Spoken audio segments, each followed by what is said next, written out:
short, not a day early, because the Bible is specific.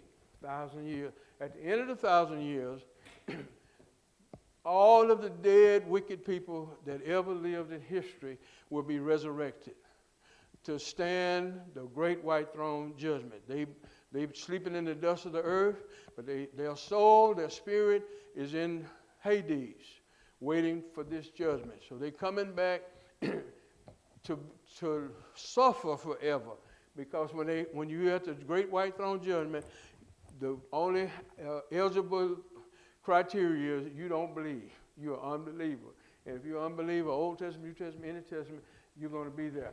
And while that's going on, it is going on away from the earth. This judgment takes place in the heavenlies. It's a spiritual reality.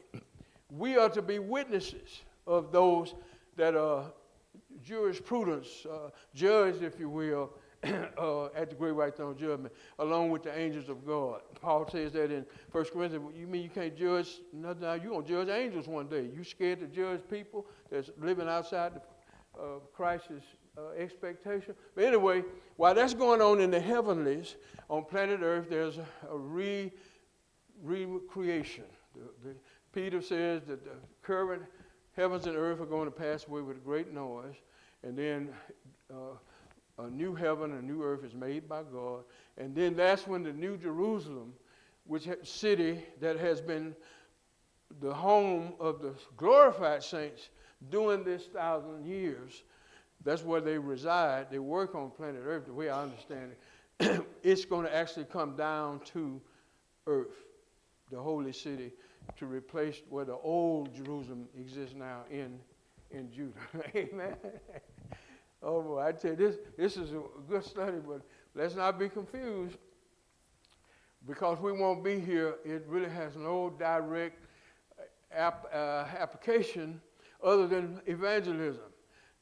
Make sure we're saved and make sure we share our faith. And whether I won't say I, but the people in my,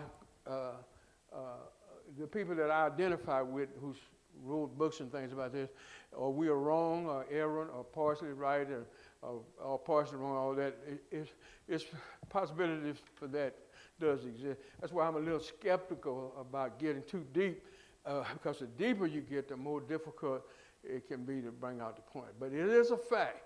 We're living in the last days, and that's predicated on the fact that there's only going to be 7,000 total years of human history between eternity past and eternity future, and that 4,000 of those years were only going to be 7,000 total years of human history between eternity past and eternity future, and that